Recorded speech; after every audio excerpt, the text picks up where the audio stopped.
Good morning সবাই, কেমন আছো? আশা করছি ভীষণ ভীষণ ভালো আছো। আমিও ভীষণ ভীষণ ভালো আছি।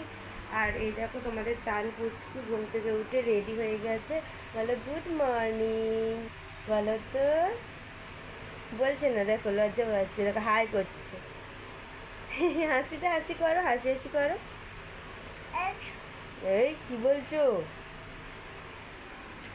তো আজকে হচ্ছে রবিবারের সকাল, আর রেডি হয়ে নিয়েছি আর জানালা খুলে দিয়েছি। জানালা রাতে খোলাই থাকে যদিও, আর বিছানা টিছানা এখনো গোছানো হয়নি। তো রেডি হয়ে নিয়েছি, চার্চে যাবো। তো হচ্ছে কিনা প্রচণ্ড গরম ছিল, কালকে শনিবার ছিল, প্রচণ্ড গরম ছিল। এই বাড়িতেই ছিলাম, তো ভিডিও করার একদমই সময় পাইনি। আর আজকে হচ্ছে রবিবারের সকাল, শাড়ি পরেছি দেখে বুঝতেই পারছো। আর এত প্রচণ্ড গরম, তো কোনো কিছু আর চেঞ্জ করিনি, যা যা পরে থাকি তাই তাই পরে আছি। মানে শুধু শাড়ি পরেছি, চার্চে যাবো, ব্যাগটাও নিয়ে নিয়েছি, এসে মশারি বিছানা বিছানা তুলবো। তো মায়ের বাড়ি যাবো, বোনের আজকে ছুটি না, বোন আজকে তো দেরি করে যাবে। তো ওর জন্য যাবো, ওর একটা জিনিস আসবে অনলাইন থেকে, ওই জন্য একটু দেরি করে যাবে। আর এই যে আমার ছেলেটা খুব দুষ্ট হয়েছে, খুব দুষ্ট হয়েছে জানো, কিছুই খেতে চায় না, খুব দুষ্ট হয়ে যাচ্ছে যত বড় হচ্ছে। তো ঠিক আছে, তোমরা কেউ আমার চ্যানেলে নতুন কেউ এসে থাকলে আমাকে সাবস্ক্রাইব করো, আর আগে থেকে যারা সাবস্ক্রাইব করে রেখেছো তো খুবই খুবই ভালো, তারা তো আমার ফ্যামিলিরই লোক, আমার বন্ধু। তো ঠিক আছে, চলো চার্চে যাই। আর চার্চে গিয়ে তারপরে চার্চে যেতে আমি ভীষণ ভালোবাসি। আর রবিবার সকল মানুষের, যারা খ্রিস্টান তাদের সবারই চার্চে যাওয়া উচিত।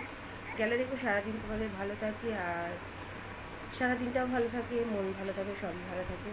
তো ঠিক আছে, চলো তোমার সঙ্গে থাকো। আমি টানের জন্য ওখানে দুধটা ওখানে জলে ঠান্ডা করতে দিয়েছি, ঠান্ডা হলে খাওয়াবো, খাইয়ে তারপরে নিয়ে যাবো, না তো খিদে পেয়ে যাবে, রাতে সেরকম গরমে কিছু খায়ও না।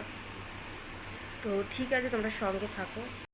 চার্চে থেকে বাড়ি চলে এসেছি, আর বাড়ি এসে দেখো ড্রেস চেঞ্জ করে নিয়েছি। আর এই যে তানকে ড্রেস চেঞ্জ করাইনি, হয়তো হাত কাটাই পড়ে আছে, তবে ঘেমে গেছিলো। তো মায়ের বাড়ি যেতে হবে, তো তার জন্য চেঞ্জ করে নিয়ে একবারে গিয়ে চেঞ্জ করিয়ে দেবো। আর আমি শাড়িটাকেও চেঞ্জ করে নিয়েছি, আগে হলে শাড়ি পরেই চলে যেতাম, কিন্তু এখন শাড়ি চেঞ্জ করে নিয়েছি, কারণ এত গরমে আর এই ছোটো বাচ্চাকে ধরে নিয়ে যাবো, ওই শাড়ি পরলে শাড়ি সামলাবো না বাচ্চা সামলাবো, তার থেকে বাবা চুড়িদার আমার কাছে অনেক বেস্ট। তো যাই হোক, পরে নিয়েছি, চুড়িদার চেঞ্জ করে নিয়েছি, কারণ বাচ্চাকে ধরে বসতে হবে। আর তারপরে এত রোদ, বাইরে একটা কিছু ওনা ফোনা দিয়ে নিজেকেও কভার করতে হবে, ছেলেকেও কভার করে নিয়ে যেতে হবে। তো যদি শাড়ি পরে যাই তো এগুলো সম্ভব নয়। আর কি বলতো, এত গরম যে কথা বলারও ইচ্ছা হচ্ছে না। মানে বলেই ছিল যে এই দুদিন প্রচণ্ড গরম পড়বে, তো শনিবারটা পার করে নিয়েছি, আজকে রবিবার। আর বলো তো, ঘরে বসেই আমাদের এই অবস্থা হচ্ছে, আর রাস্তায় যারা যাচ্ছে এই রোদে, যারা এই সবজি বিক্রি করে, বাজার বিক্রি করে, তাদের যে কী অবস্থা হচ্ছে। যদি রাস্তায় তুমি 10 মিনিট দাঁড়িয়ে থাকো এই রোদে, তাহলে বুঝতে পারবে ওদের অবস্থাটা। তো আমি সামান্য 20 মিনিট বা 10 মিনিটের জন্য বাইরে মানে গেছিলাম চার্চে, কিন্তু আসতে যেতে ধরো 10 মিনিটেই হয়তো আসা হয়ে যাবে, 15 মিনিটে হেঁটে, অতক্ষণও হয়তো লাগে না। যাই হোক, যে হাঁটার ওপরে নির্ভরশীল। তো তাই মনে হচ্ছে যে যদি আমি 1 ঘন্টা এই রোদে দাঁড়িয়ে থাকি তাহলে হয়তো আমি মরেই যাবো হাঁটতে। প্রচণ্ড প্রচণ্ড রোদ। তো বৃষ্টিতে দেখা নেই, শুনছি মঙ্গলবার থেকে হওয়ার কথা আছে, জানি না, যদি হয় তো ভগবানের কাছে যদি ভীষণ ভীষণ ভালো হবে, কারণ সবার পক্ষে তো এই গরমে মানে এসি কেনা সম্ভব নয়। আর কি বলো তো, সবার বাড়িতে এসি লাগানোর অবস্থা থাকে না, মানে হয়তো যেখানে লাগাবে এসি লাগানোর জন্য রেডি করতে হয়। তো যাই হোক, আমি এসব কথা বলতে চাই না, বলছি মানে দেখো, এসি হলেও একটা বাইরের যে বৃষ্টির আবহাওয়া, যে একটা বৃষ্টি, একটা যে ঠান্ডা আবহাওয়া, ওই আবহাওয়াটা আমি চাইছি তাড়াতাড়ি, ভগবানের প্রার্থনা করি যাতে তাড়াতাড়ি একটু বৃষ্টি বা একটু কিছু হয়, যাতে একটু পরিবেশটা ঠান্ডা হয়, সবাই একটু স্বস্তি নিঃশ্বাস ফেলে।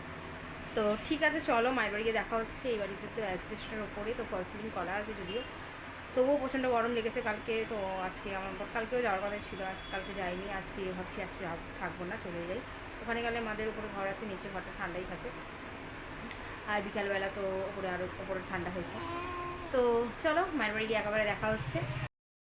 এখন দুপুর হয়ে গেছে, আর দুপুরবেলা আমার ছেলে খেয়ে দেখো ঘুমাচ্ছে, ছেলে ঘুমাচ্ছে, আর আমিও ভাত খাওয়া হয়ে গেছে। আর বোন লাঞ্চ করছিল, করতে করতে ও বললাম না, ওর যে ডেলিভারিটা আসবে ওটা আসছে, তো খেতে খেতে উঠে গেছে, ও ভাত রাখা রয়েছে।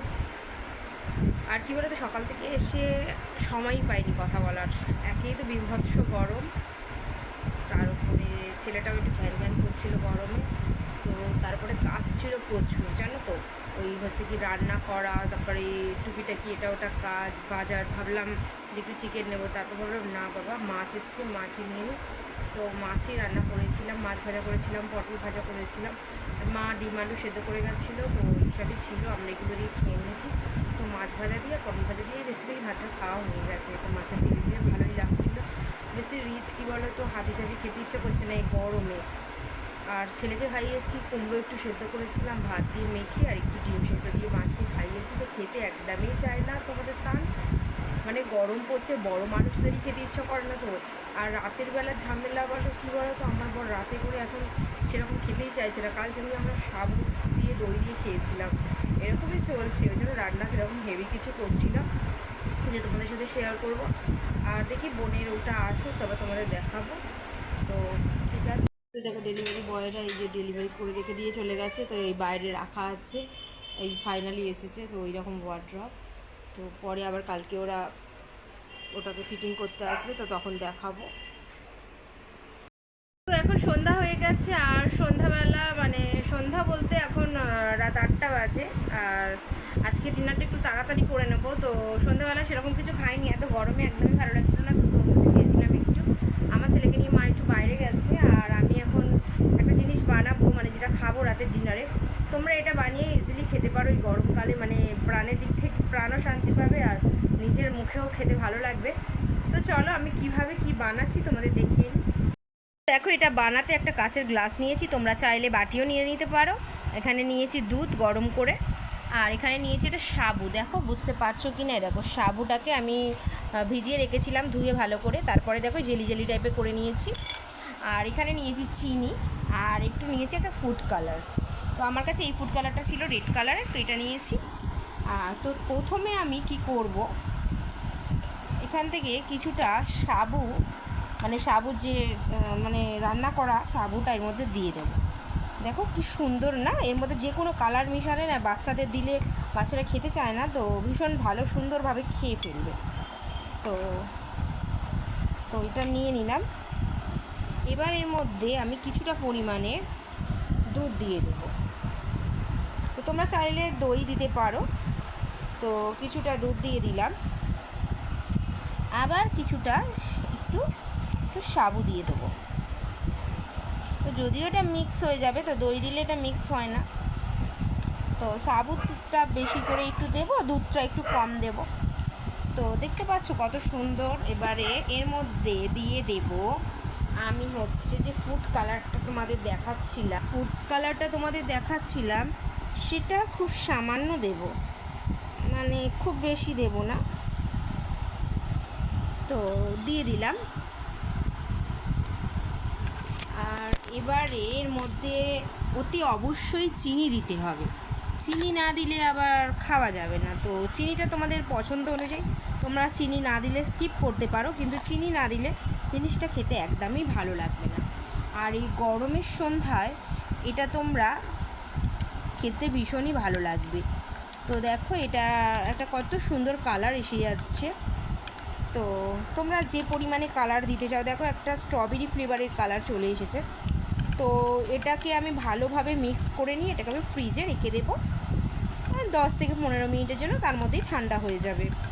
তো তোমরা গরমের সময় বেশি কিছু খেতে না চাইলে তোমরা এটা বানাতে পারো। এর মধ্যে নানান রকম ফুড অ্যাড করতে পারো, যেরকম আম দিলে ভীষণ ভালো লাগে। তো আমের এখন একটু দাম বেশি, তো আমের জায়গায় তোমরা তরমুজ দিতে পারো, আঙুর দিতে পারো, বেদানা দিতে পারো, আপেল দিতে পারো, সমস্ত ফলই দেওয়া যায়। তো আমটা দিলে কি বলো তো, তোমাকে ফুড কালার দিতে হয় না, আমের ফ্লেভারটা আরও ভীষণ ভীষণ সুন্দর আসে। তো এইভাবে এটাকে ভালোভাবে মিক্স করে আমি ফ্রিজে রেখে দিই। তো আর তোমাদের কাছে অন্য কোনো ফুড কালার থাকলে তোমরা সেটা অ্যাড করতে পারো। তো এটা আমি তোমাদের সাথে কথা বলতে বলতে দেখো এটা ভালোভাবে মেশানো হয়ে যাচ্ছে। আর তোমরা চাইলে এটা হোয়াইট খেতে পারো। তো এরকমভাবে যদি ঠান্ডা করে ফ্রিজে রেখে দাও, তো বাচ্চারাও ভীষণ সুন্দর এনজয় করে খাবে, আর এটা খেতে ভীষণ সুন্দর লাগে, বুঝেছো তো? তো এই সাবুটা এরকম বানিয়ে নিয়ে তোমরা দই দিয়েও চাইলে খেতে পারো। যারা ডায়েট করো, মানে দুধ খেতে চাইছো না গরমে, তারা পারলে টক দই দিয়ে তোমরা এই সাবুটাকে মিশিয়ে আর নানান রকম ফ্রুট দিয়ে চিনি স্কিপ করে খেতে পারো। তো আমি চিনি ভীষণ ভালোবাসি আর মিষ্টি আমি ভালোবাসি, তাই দিয়ে দিলাম। তো এটা এবার ফ্রিজে রেখে দেবো, তারপর তোমাদের দাদাভাইয়ের জন্য আর আমার মায়ের জন্য 1 গ্লাস করে বানাবো। তো আমারটা আগে রেডি করে নিলাম, তোমাদের দেখালাম। তোমরা চাইলে এইভাবে বানিয়ে বাড়িতে ট্রাই করতে পারো, আর কেমন হয়েছে আমাকে জানিও। আর সত্যি বলছি এটা ভীষণ ভীষণ খেতে ভালো লাগে। হ্যাঁ, যেটা বলছিলাম, যদি আম দাও তোমাদের কোনো ফুড কালার দিতে হবে না। আম দিলে তো আম দিলে আর নানান রকম ফল দিলে একটা কালার চলে আসছে মিক্স ফুড টাইপের, তখন তোমাদের কোনো ফুড কালার দিতে হচ্ছে না। সাদার মধ্যে ওটা দেখতে বেশি ভালো লাগে। তো যখন কিছু দিচ্ছ না তখন তোমরা একটা কালার দিচ্ছ, তো ভীষণ ভালো লাগছে। তো যার বাড়িতে যেরকম ফুড কালার আছে সেটা অ্যাড করবে। ফুড কালার বাচ্চাদের দিলে ফুড কালার অ্যাড করবে না, ফুড অ্যাড করবে। আর ন্যাচারাল ফুড থেকেও একটা কালার বের হয়, তো সেটা করলেও তোমরা ভালোভাবেই হবে। তো ঠিক আছে, আজকের মতো ভিডিওটা এখানেই এন্ড করছি। আর বলে দিলাম এটা ফ্রিজে রাখবো, তারপর খাবো। তো বুঝতেই পারছো এটা দেখানোর কিছুই নেই। তো ঠিক আছে, আজকের মতো টাটা, ভিডিও এখানেই এন্ড করছি। তোমরা সবাই ভালো থেকো, সুস্থ থেকো। আর এরকম নতুন নতুন রেসিপি পেতে আমার চ্যানেলকে সাবস্ক্রাইব করো, মাঝে মাঝে রেসিপি আমি দিয়ে দিই। ঠিক আছে, আজকের মতো টাটা।